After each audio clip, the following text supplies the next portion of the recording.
Hello, everyone, my people. Peter Obi said Tinubu should stop the financial indiscipline. Oh, Nigeria should stop the financial indiscipline. Giant of Africa. It's not by mouth that one is giant of Africa. It's by action and doing the right thing. So Peter Obi started this one with he just said giant of Africa. As the giant of Africa, which we are, I remain concerned about fiscal indiscipline as a nation.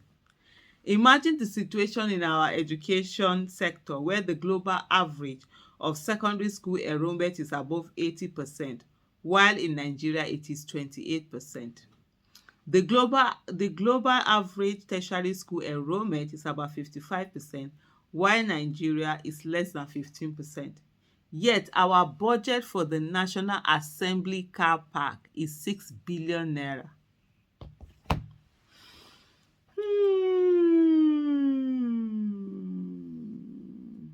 Yeah, you probably thought you didn't. No, I didn't make mistake. No, no, no, no. I read what he wrote, and this is what he said. Yet our budget for the National Assembly car parks is 6 billion naira. The budget for the National Assembly recreational facilities is 4 billion naira.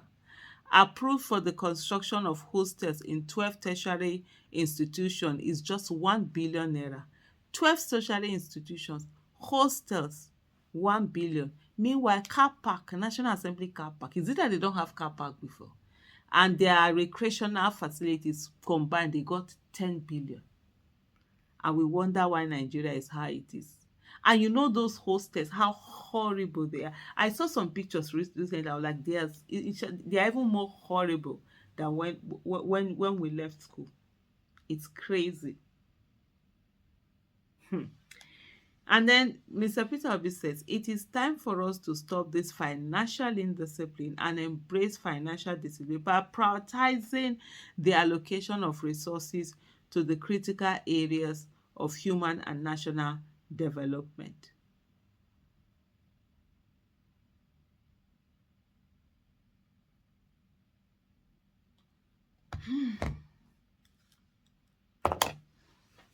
Yeah, is that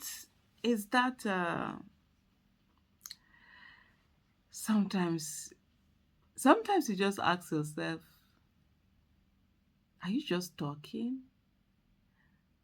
Do these things matter? Do people listen? And then you now say to yourself, you can't make yourself voiceless, even if they have tried to make you voiceless. So no matter how it is, you continue to say it because good must be more tenacious than evil. For those, what they bank on is that they can get you tired and get you wearied, and you move on. There was a particular comment that someone made, and he said the fact that they are not focusing on the education is very deliberate. And I believe that. I've said that, numerous times, that our educational system was deliberately sabotaged so that some people will continue to have access to a lot of uneducated citizens that they can turn and use the way that they want to. They can use as a bargaining chip, as voting block, and then they can always, when they get to the table, they can always say this is what they're bringing to the table. When they always ask, some people ask that question, what do you bring to the table? And so they're able to say, oh, they're bringing, maybe 10 million uneducated Nigerians, or 15 million uneducated Nigerians, or 5 million uneducated Nigerians. So that for them, that's their bargaining power, that's their bargaining chip. And so they use that a lot because the way you see education, there is no it's education in Nigeria is not a priority. And I know a few days ago, when they had all of more than days ago, maybe a few months ago or weeks, where they had all of that drama that Peter Obi did not build schools and all of that. And I just saw, just now before I even started this video, I saw a place where some students from Anambra State had won is it national, international, competition. Anambra State students from public schools, a good number of them from public school, have been doing so many amazing things. And it's that investment in education. But for people who want to loot money, They don't invest in terms of the curriculum, in terms of getting the right teacher, getting the right atmosphere system for people to learn, the conducive environment and all of that. What they do rather is that they invest in building infrastructure, in building the structures, the edifice. That's what they focus on. You know why? Because that's where you can loot money from. When you're doing the curriculum, when you're trying to take care of the welfare of the teachers and getting the best teachers to come and teach you, there's no money you can steal there. But when you're building walls around the school, when you're building this number of schools and all of that, that's when you can actually, inflate contracts, be able to get money. So that's where most people, would rather be focused on. And when you look at schools, you find out that some of these states, they build so many schools, yet there are a lot of children out of school.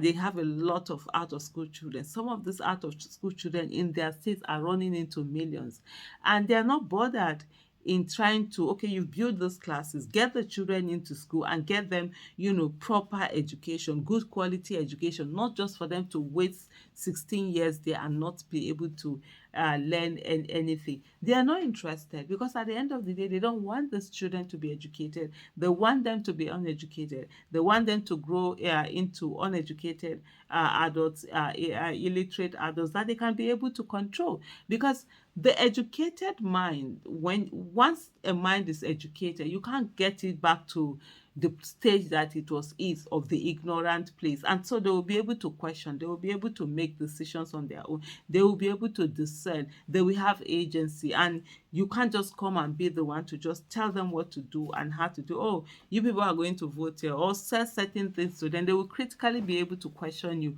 And so that's part of the thing. For me, I might be wrong, and and if you're able to give me superior opinion, I will believe that. But I think there has been that deliberate act in ensuring that our educational system has been sabotaged. And so really, there's no interest for them to be able to focus on education and actually get, Nigeria to where it's supposed to be. We have a huge population. We have a population. Population is an asset when the people are educated. Where the people are not educated, then the population, a high population, is no longer an asset. It becomes a very huge problem. It becomes a liability for the country and everyone in there. And it's sad, all of this recklessness that is happening, all of this wastage of money that is going on right before our eyes. And it's unbelievable. It's crazy. It's mind-boggling. Every time, before you even finish digesting the one that you've had before, pam, they've brought another, recklessness on them. But then, just like Mr. Peter B has said to them, they should stop the financial indiscipline and actually start, financial discipline, and ensuring that monies are being used judiciously, not just being wasted anyhow. Thank you for watching. Bye.